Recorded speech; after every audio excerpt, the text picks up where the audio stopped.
Byd bach yr 11 o Hydref 2013, adroddiad Adam Jones o brif straeon Sbaen yn cyflwyno Montpellier yn dde Ffrainc.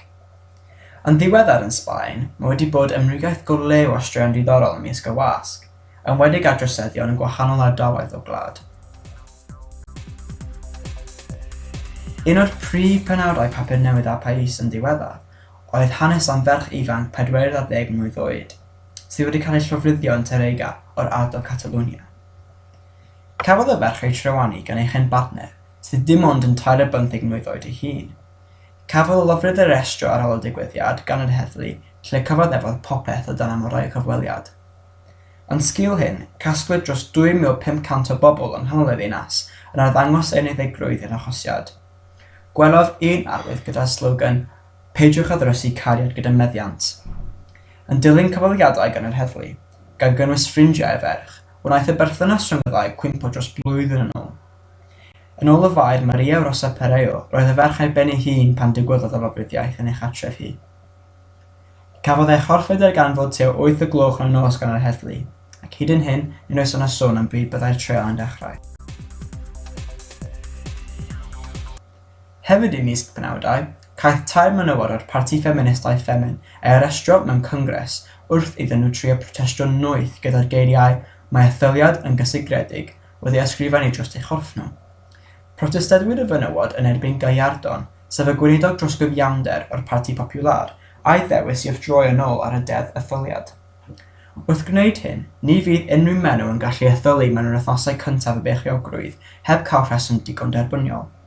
Bydd hyn hefyd yn rhoi ban ar eisoes i etholi os oes yna normalau ffetus.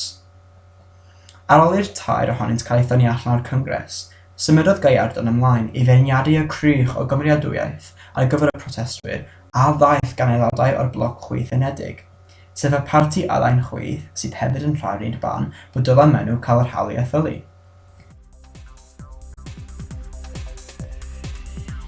Yn sylw ymlaen i ochr mwy gwyddonol, roedd yna criw arbenigwyr yn Barcelona yn edrych ymlaen i strategaethau newydd mewn y gynhadledd ar gyfer brechlyn i trio atgwela'r iechyd AIDS.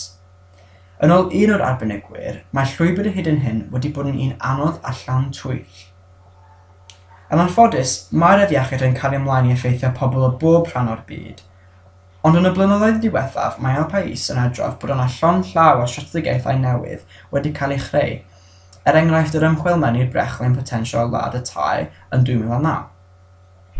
Ymysg gynhadledd, siaradwyd yr arbenigwyr am rhai ffactorau negyddol i'r ymchwil, enghraifft y gost i gynnal y brofion. Hynny, derbynodd y mudiad Catalanaidd AIVACAT €4,000 i gario ymlaen gyda'i ymchwiliad mewn i'r afiechyd. Hyd yn hyn, mae AIVACAT yn gweithio ar 3 math o frechlyn. A felly, yn cadw at yr angl rhyngwladol, hefyd yn newyddion fe ddaw cytundeb newydd rhwng Sbaen a Rwsia ynglŷn â mabwysiadu yn y dyfodol. Ym Madrid a ddaeth y cytundeb newydd sydd am rhoi mwy gyfleoedd i deuluoedd Sbaeneg sydd eisiau mabwysiadu plant o Rwsia. Penderfynodd Llywodraeth Rwsia am y syniad yma i osgoi cwplau hoyw colesiawns i fabwysiadu plant. Hyd yn hyn yn Rwsia, nid oes gan yr gymdeithas hoyw yr hawl i fabwysiadu, neu teuluoedd yn rhiant chwaith. Ers 1997, mae deuluoedd Sbaeneg ar draws y wlad wedi mabwysiadu 12,300 o blant o Rwsia. Ac ymysg y byd addysg, cafodd y cyn-myfyrwyr Juan Manuel Morales ei carcharu am 4 blwyddyn am droi cynllunio i ollwng bom yn y Brifysgol Baleares. Cafodd Morales ei arestio yn ôl y mis Hydref 2012, lle wnaeth yr heddlu darganfod eu cynlluniau trwy ei ddyddiadur o'r enw Karma a gwefannau sleiedig ar sut i greu bom. Cyn i'r arestiad, roedd Morales yn arfer astudio electroneg ac yn ystod ei dedfryd, fe ddaeth y dystiolaeth am sut prynodd Morales gwahanol mathau o asydau o'r we. Gyda'r mathau yma asydau wedi'u cymysgu gyda cynhyrchion eraill, os oedd Morales wedi llwyddo i gosod y bom, byddai wedi bod ffrwydriad trochirebus iawn.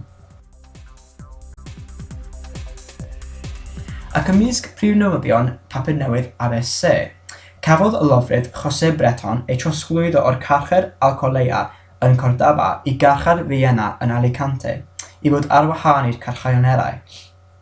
Mae hyn yn golygu bydd Breton rwan mewn gwarchaddiad trwy godol ei 40 mlwyddyn yn y carchar. Cafodd Breton eu carcharu am lyfryddio ei 2 plentyn, 2 a 6 mlwydd oed, trwy cyffurio y ddau ac yna fe llosgodd eu chorff nhw i cael gwared o unrhyw dystiolaeth.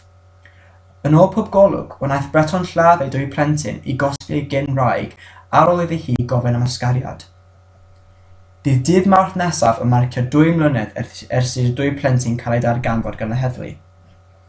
Penderfynodd nhw symud Breton mewn i waharddiad oherwydd ei hachos peryglus iawn.